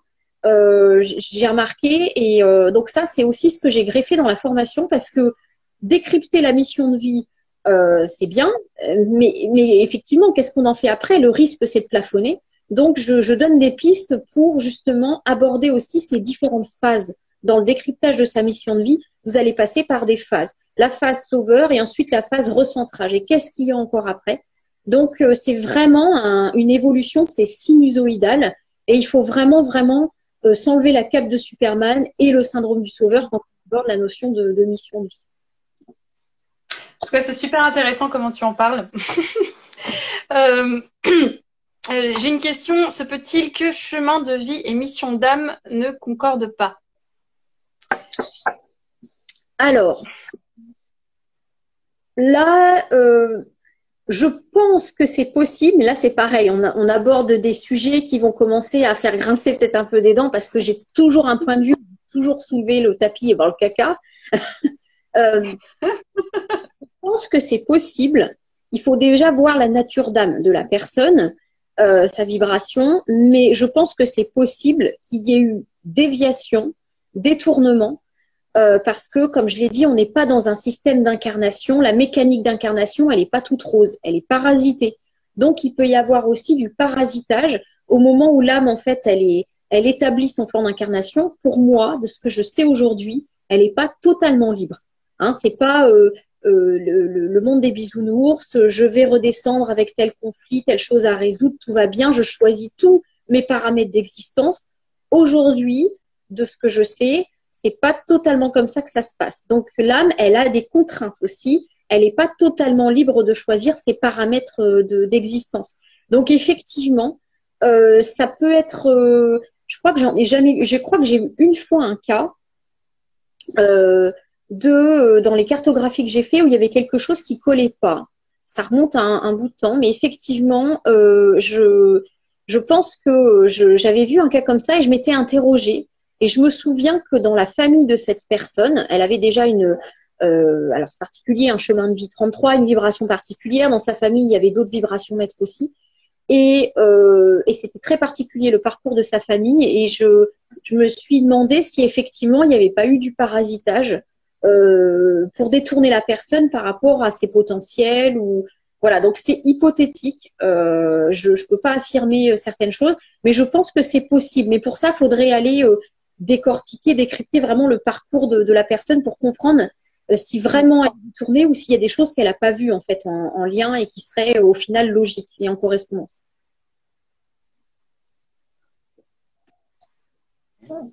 Alors là, c'était en lien avec la question d'avant, c'est ce que je pensais en étant infirmière et j'ai tout remis en question. Autre chose a surgi, c'est exactement ça. Par rapport au fait justement de revenir à soi, je pense, dans ce que tu disais. De phase, voilà. Il y a une phase, en fait, on parle souvent de la nuit noire de l'âme dans l'éveil de conscience, mais aujourd'hui, moi, je le mets en avant. Et comme je te dis, c'est pas pour parler de moi, mais je l'ai pas vu ailleurs. Je pense que pour l'instant, je suis la seule à le remettre en question. Pour moi, au niveau de la mission de vie, il y a une nuit noire de l'âme à un moment donné aussi. C'est-à-dire que on a mis le doigt dessus. Ça y est, on sait, on a compris les potentiels qu'on développait dans cette vie-ci. Il y a tout qui fait sens avec notre parcours depuis qu'on est enfant. Mais à un moment donné, on va traverser une crise, on va atteindre un plafond, on va traverser une crise, on peut même remettre en question ses potentiels parce qu'on sent que c'est plus forcément tourné vers l'extérieur et l'action sur l'extérieur. Il y a une phase d'évolution où on se dit j'ai donné un coup de pouce, ma mission de vie et mon rôle social m'ont permis de donner un coup de pouce au collectif. Mais maintenant, si je veux passer certains paliers, je suis obligée de me recentrer sur moi. Donc, ma mission de vie, ça va peut-être être aussi une phase où je vais m'occuper de moi et je vais peut-être plus forcément être au service des autres. Mais je pourrais toujours rayonner de manière indirecte et aider les gens autour de moi. Mais ce sera plus quelque chose dans lequel je vais m'engouffrer et je vais vraiment mettre et passer mon quotidien. Donc, il y a effectivement et actuellement, il y a les deux qui se chevauchent. Aujourd'hui, il y a des personnes qui explosent au niveau de leur mission de vie et qui s'éveillent en fait et qui font le lien, qui ont vraiment des matchs vibratoires, qui se disent ça y est, je sais pourquoi je suis fait. Et en parallèle, il y a les gens qui se sont éveillés depuis plusieurs années et dont la fameuse vague au début, où il y a eu vraiment ce premier gros palier en 2012. Et ceux-là ont compris leur mission de vie. Ils l'ont vraiment mise en place dans la matière ces dernières années et eux, actuellement, début 2020, ils rentrent dans cette phase de nuit noire de l'âme de la mission de vie où ils ressentent un recentrage. Donc, on a les deux courants qui se chevauchent et au milieu de ça, les gens qui essaient de comprendre ce qu'est la mission de vie, ils peuvent avoir des infos contradictoires ou se dire je ne comprends pas cette révélation ou c'est un recentrage. Donc, voilà, il y a vraiment plusieurs phases en fait. Et puis, il faut désidéaliser aussi la mission de vie, ça c'est hyper important. Je vois, il y a une question super intéressante. Quelques exemples à donner entre la phase sauveur et la phase recentrage. Alors, la phase sauveur et la phase recentrage, ouais. Il y a un basculement qui se fait, généralement, il ne se fait pas du jour au lendemain. Il se fait progressivement quand la personne sent qu'elle est un peu moins nourrie. Elle se rend compte qu'en fait, elle a besoin d'autre chose. Il y a des choses qui sont en train de généralement, ça correspond aussi à un changement de taux vibratoire. Hein. Le champ vital s'agrandit, il y a un changement de fréquence, il y a une mutation intérieure, et la personne sent que pour rejoindre la complétude de son âme et éventuellement sortir de cette matrice, elle a besoin de peut-être comment dire de retrouver des forces aussi c'est exactement comme quand on est en rupture de relation amoureuse. Il y a on est en relation avec quelqu'un, on donne, et ça nourrit, etc. Puis un jour ça va plus et on se dit je suis incapable de donner à cette personne, j'ai besoin de temps pour moi. C'est exactement la même chose. Mais il ne s'agit pas de se dire bon, j'en ai ras-le-bol de donner mon énergie aux autres, de mettre mes potentiels au service des autres, parce que la mission de vie, c'est censé ne pas justement prendre vraiment de l'énergie. On fait ça, ça coule direct. Mais il y a une phase, je compare aussi un petit peu ça aux chamans qui vont dans le désert, qui ont des phases comme ça. Il y a des phases où quand on passe des paliers vibratoires, on ne peut pas être au contact des autres et continuer en fait à être en interaction avec les autres, exercer le besoin de servir les autres.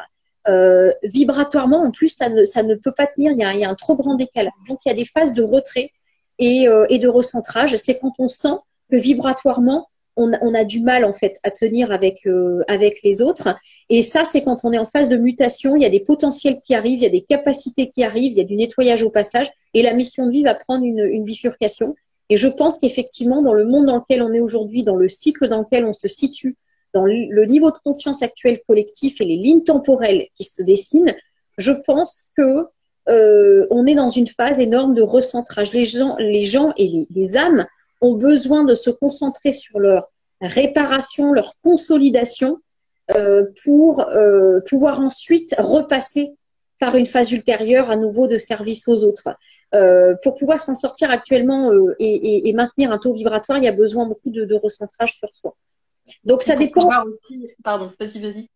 Oui, je dis, c'est encore une fois, c'est pas le cas pour tout le monde. Ça dépend de votre parcours, depuis combien de temps vous êtes vraiment éveillé, vous avez compris, vous avez levé le voile de l'illusion et que vous êtes passé par cette phase galvanisante de ça y est, j'assume mes potentiels et je les offre au monde.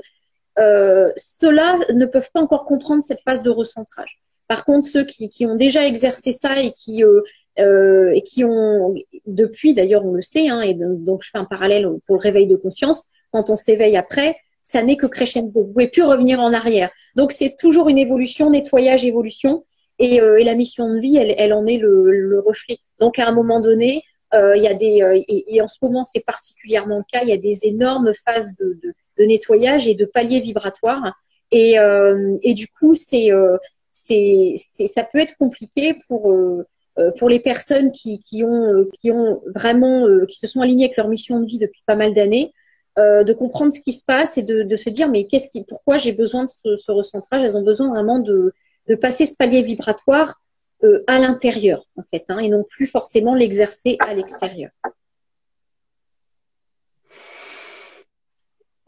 En fait, j'ai plus rien à dire parce que c'est ce que j'allais dire après par rapport au voile de l'illusion, donc c'est parfait. J'avais vu une question avant. Avez-vous des lectures à recommander sur le sujet? Alors moi perso,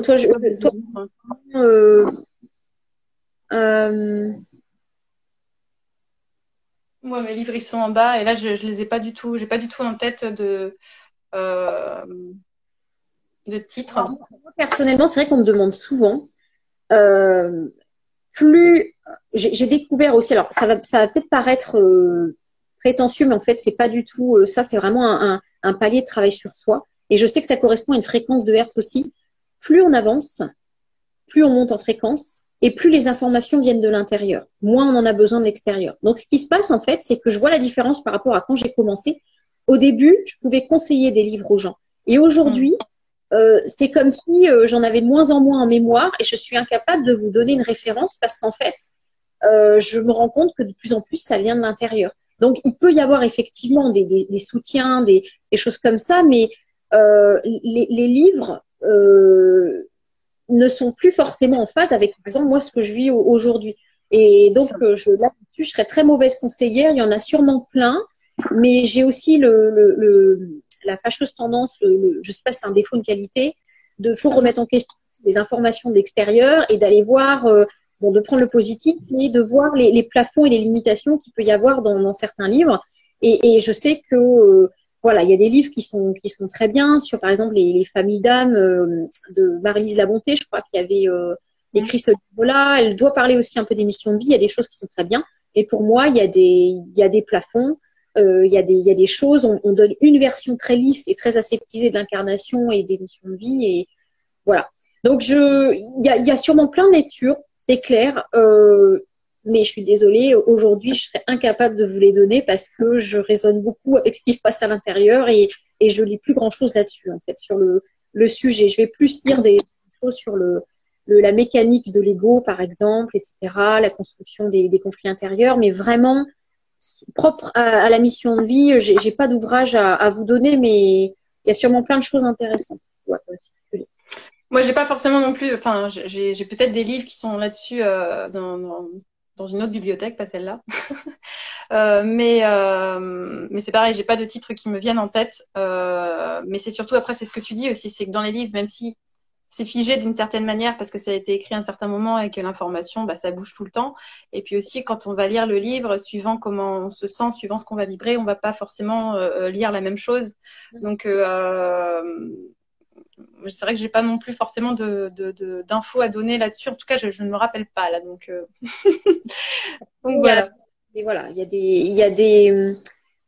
a des choses, oui, il doit y avoir, enfin, ouais, après en livre, non, mais il y a des groupes Facebook, il y a des forums, il y a des sites, enfin, il y a des choses où on peut effectivement avoir des indices sur la mission de vie. Et puis, c'est pour cette demande aussi que j'ai créé la formation, que je vais Mm. mettre en ligne je pense, dans les jours prochains, pour justement guider les gens sur certaines, des exercices à faire pour aller trouver à l'intérieur une partie méthodologique très concrète de décryptage par rapport à ces données perso, parce que vous avez des infos qui, dans vos dates de naissance, prénoms, etc., qui sont des encodages d'informations liées à votre mission de vie. Donc, il y a une partie très concrète et il y a aussi. Donc, c'est vrai que c'est pas un manuel, mais c'est en partie pour ça aussi que j'ai créé cette formation, parce que beaucoup de personnes me disaient, mais comment je fais? Moi, en consultation, je vois le puzzle global, donc je verbalise, mais effectivement, j'ai pas après d'autres modes d'emploi. Donc, je l'ai créé, c'est vrai, ce mode d'emploi à travers cette formation, mais je dois pas être la seule. Il doit y avoir plein de livres et de formations qui existent. Euh, je- on va Ouais, peut-être le passer temps. Ouais, je vois qu'il va être bientôt 30. Je vais juste rajouter, je sais plus si j'en ai parlé aussi, de l'audio sur la mission de vie que j'ai fait justement. Ça rejoint ce que tu disais en hypnose. L'audio que j'ai fait, c'est pas du tout dans le but d'aller justement vers l'extérieur, de savoir ce que vous allez faire au niveau professionnel ou ce qui va vibrer en vous pour aider telle ou telle personne. Ça va plus être pour vous reconnecter à vous-même justement. Donc ça va pouvoir aider en fait votre inconscient justement dans ce que disait Audrey, ça rejoint un peu ça, à se reconnecter de l'intérieur et pouvoir justement trouver les réponses en nous. Après, on en revient toujours à cette fameuse phrase, mais finalement c'est vrai que c'est vraiment ça. Mm. Donc, ce que je ferai aussi après le live, je vous laisserai moi de mon côté aussi les liens vers les audios qui correspondent justement à se reconnecter à son âme, trouver sa mission de vie, etc. Et Audrey, si tu peux aussi, toi de ton côté, peut-être donner les infos par rapport à toute l'information te concernant tout ce que tu proposes aussi. Je sais pas si tu veux, si tu as tout dans ton lien Linktree ou. Normalement, dans ma bio, sur mon compte Instagram, vous cliquez sur le lien et dans ma bio, il y a les dernières actualités. Donc, je fais un podcast effectivement tous les mois pour parler de l'actualité énergétique et Ouais. vous pouvez trouver votre propre guidance perso. Donc, il y a le lien. Il y a le lien vers le site internet pour être au courant des ateliers et des stages. Donc, ils sont plutôt en présentiel, mais comme je vais mettre les formations en ligne, il y aura bientôt un nouveau lien sur le site enfin, dans ma bio, en fait, vous trouverez un nouveau lien pour accéder directement aux formations en ligne. Et puis, dans tous les cas, vraiment pour être informé de tout ce que je fais, le mieux, c'est la newsletter. Et pour ça, Ouais. pareil, il y a un lien, en fait, dans ma bio. Vous allez sur mon site internet et il y a, quand vous tombez sur le site internet, il y a un petit bouton en haut à droite, c'est écrit newsletter, et vous pouvez vous inscrire. Et là, vous serez au courant de tout, hein, des formations, des podcasts, de toute l'actualité en général. Et l'actualité énergétique, justement, bon là on n'a pas trop le temps d'en parler cette fois-ci. Je pense on fera un autre live, pardon, sur tout ça, sur le féminin sacré aussi. Mais c'est vrai que moi je vous recommande vraiment, en tout cas, ces podcasts parce que c'est une information. Enfin, c'est vraiment. Ouais, c'est vraiment énormément d'informations qui est donnée et sur des jours en particulier aussi. Donc bon, après je vais pas rentrer dans les détails, mais en tout cas vraiment c'est voilà, c'est quelque chose moi qui m'aide beaucoup aussi dans le quotidien, même si après faut pas non plus je dirais s'arrêter juste à ces jours-là. Faut aussi vivre au quotidien sans s'arrêter toujours. Ouais, on crée des égrégores au niveau des dates. Exactement. Faut surtout pas, en fait, hein. Comme je dis, c'est juste Voilà. des indicateurs, mais il faut, voilà, faut pas s'arrêter de vivre parce que tel jour, il y a telle configuration qui fait que c'est pas bon d'eux, quoi, hein. Exactement. En tout cas, c'était hyper intéressant, Audrey. Donc merci beaucoup. Je pense qu'il y a beaucoup de gens en fait qui ont dû. Ah, je vois qu'il y a pas mal d'autres questions. Je suis désolée, je sais pas si on va pouvoir répondre parce que là, il est plus de 30, on va devoir… Ouais, c'est vrai que là, on va bientôt couper. Je me disais peut-être juste, donc même l'actualité énergétique et l'éveil de conscience, du coup, j'en ai quand même parlé un petit peu à travers le podcast. J'ai pas du tout parlé du féminin. Je vais peut-être Non. juste dire deux mots là-dessus pour pas frustrer les gens qui voulaient aussi avoir des Tout à infos fait. là-dessus. Mais en même temps, le féminin, quelque part, dans ce que j'ai dit, j'en ai parlé. En fait, le féminin sacré, c'est vrai que c'est aussi quelque chose il y a plein de définitions qui existent. Ça peut être un petit peu galvaudé aujourd'hui, on met un petit peu tout dedans. Et comme moi, j'aime bien la méthodologie et savoir, voilà, les choses derrière, je suis allée rechercher beaucoup dans l'analytique ce que c'est. Le féminin sacré, donc c'est quelque chose, j'y suis venue plus tard dans ma vie, contrairement à tout ce qui est étude du parcours d'âme que je fais depuis que je suis petite. Le féminin sacré, pour résumer, c'est une voie initiatique, c'est un chemin d'apprentissage, c'est l'outil du féminin divin, autrement appelé aussi le principe féminin. Donc le féminin sacré, c'est la façon dont on va pouvoir comprendre et intégrer le principe féminin. Et le principe féminin, donc c'est complexe, c'est pour ça que j'en ai fait des stages, parce que c'est pas quelque chose que je peux résumer et faire intégrer aux gens, et je dis bien aux gens parce que hommes comme femmes sont concernés en 5 minutes. Mais le principe féminin, c'est une polarité en fait. C'est la polarité féminine. Le féminin divin et le masculin divin sont des polarités. C'est comme une pile. De toute façon, on est dans un monde de dualité. Tout fonctionne en dualité et chaque être humain est une dualité. Il y a une polarité féminine et une polarité masculine. Pareil chez les hommes. Sauf que chez la femme, la polarité féminine, elle est un petit peu plus développée. Et chez l'homme, la polarité masculine est un petit peu plus développée. Mais l'homme a une polarité féminine en lui et la femme a une polarité masculine. Et le féminin divin ou le principe féminin, c'est cette polarité féminine, qu'elle soit chez la femme ou chez l'homme. Et pourquoi elle est essentielle? Parce que c'est celle qui nous relie directement, en fait, aux qualités et aux capacités de l'âme au niveau vraiment éthéré. C'est en dehors de la matière. Si vraiment on veut synthétiser, la polarité masculine, ce sont les principes qui nous permettent d'interagir dans la matière et ensuite de faire remonter les infos à notre âme. Le principe ou la polarité féminine, c'est ce qui nous permet de faire descendre les choses dans la matière. La polarité féminine, elle est descendante, la polarité masculine, elle est ascendante. C'est pour ça que d'ailleurs l'homme a un sexe qui est érectile, qui va justement vers le haut. Et la femme a un sexe en triangle qui va justement vers le bas. Donc, le principe féminin, il est essentiel sur Terre et la femme en est la gardienne parce qu'elle a cette polarité féminine en elle qui est un petit peu plus développée. Et donc, ce principe féminin, c'est tout ce qui est lié à l'intuition, aux capacités innées de guérison, sentir ce qui est bon pour nous, avoir cette connexion aux plantes, à la nature, aux animaux et à tout ce qui est monde subtil. Je fais vraiment un raccourci. Mais en gros, cette polarité, elle est essentielle et elle est essentielle aujourd'hui dans l'éveil de conscience. On en a besoin. Notre monde a basculé dans une polarité masculine exacerbée où on a complètement nié et coupé le lien avec le subtil et l'intuition. Donc du coup, c'est une polarité qu'il est essentiel de réveiller.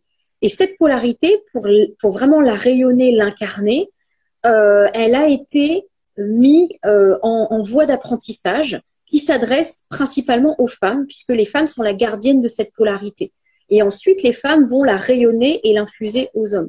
Donc, ce féminin sacré, c'est la façon pour la femme et ensuite pour l'homme de comprendre ce qu'est la polarité féminine, de l'intégrer en elle et ensuite de la rayonner à l'extérieur pour impacter le collectif, mais aussi pour l'aider dans son propre parcours d'âme et aider les autres autour d'elle dans leur propre parcours d'âme.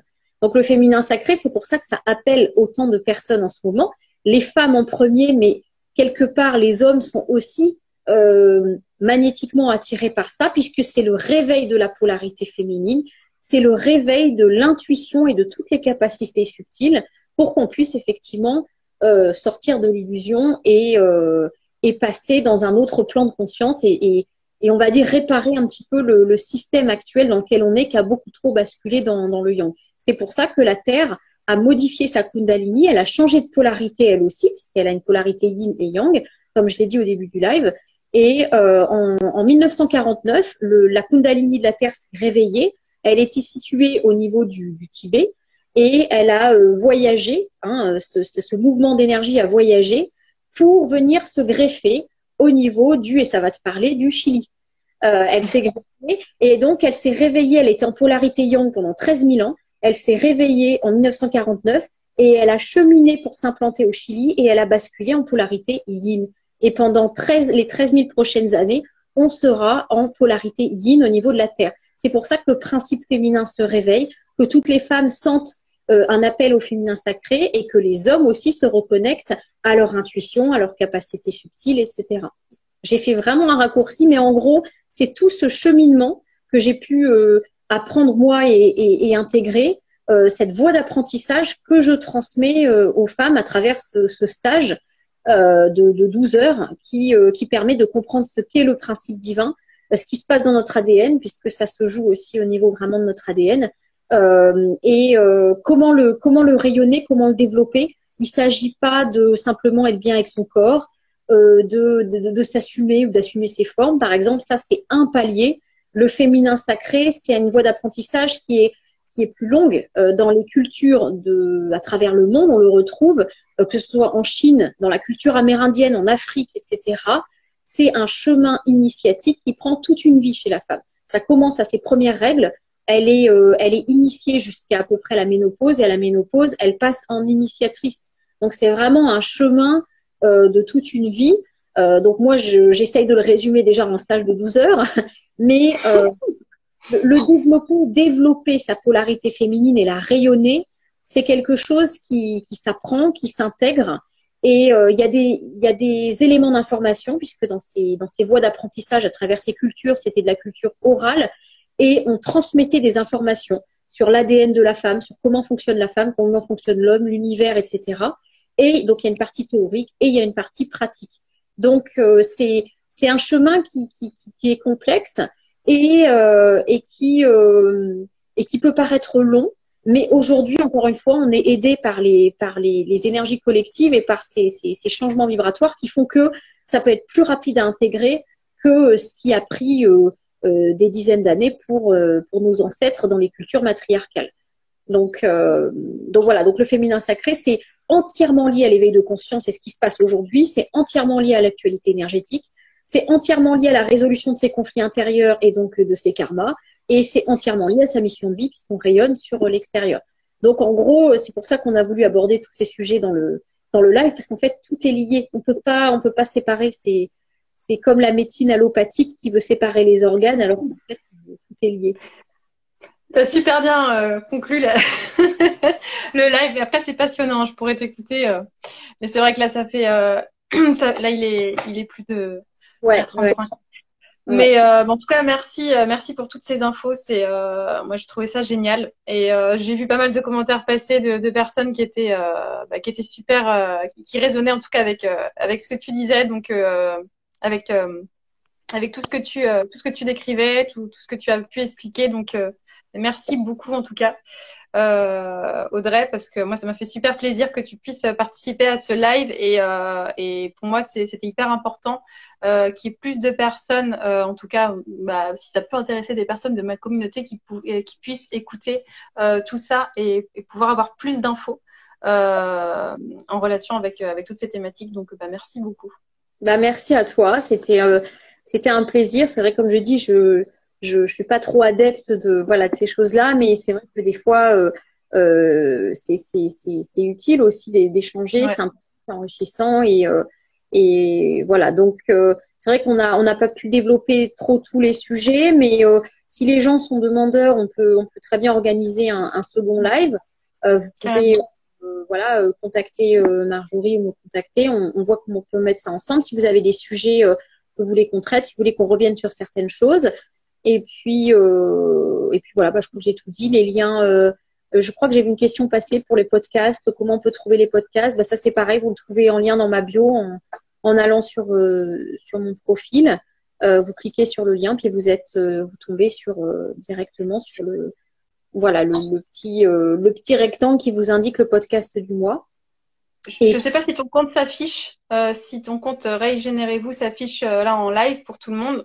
Sinon, si tu veux bien le rappeler. Oui, ouais. Le compte, ils peuvent le trouver sur ton profil dans la dernière publication que tu as faite.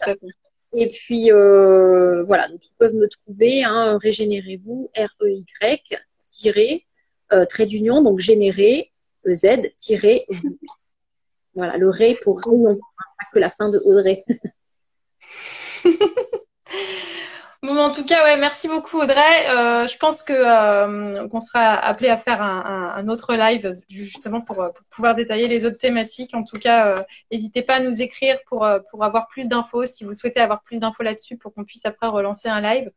Et puis merci à tous aussi d'avoir été présents. C'était super intéressant. Merci. Je sais pas si on n'a pas pu répondre à des questions qui peuvent peut-être être reposées dans un prochain live. N'hésitez pas aussi à nous renvoyer des questions après en MP si vous voulez pour un prochain live, des questions qui sont importantes pour vous, pour qu'on puisse y répondre et qu'on ait déjà aussi des bases pour vraiment centrer la thématique. Voilà, s'il y a des points que j'ai abordés sur lesquels vous voulez qu'on revienne, hein, et puis faire le lien aussi avec l'inconscient et l'hypnose, parce que moi je me connais moins en inconscient. Je fais plus descendre en conscient, mais donc ouais, c'était. Je me connais moins en conscient, donc ça tombe bien. Et puis ouais, merci à tout le monde. J'en ai reconnu certains, d'autres voilà, c'était nouveau, mais il y a eu des super questions aussi. C'était vraiment intéressant. Donc c'est un plaisir aussi de faire avancer le débat aussi et d'enrichir le débat quand il y a des questions comme ça. Donc merci à vous et puis merci à toi encore une fois et puis d'avoir géré la partie technique. Merci en tout cas Audrey et puis on vous souhaite une bonne soirée et puis on vous dit à très vite, à très bientôt alors. À très bientôt. Oui, bonne soirée. Oui, t'allais te dire autre chose, pardon. C'était tout, justement. Okay. D'accord, parfait. Voilà. Bonne soirée à tous. Bonne soirée.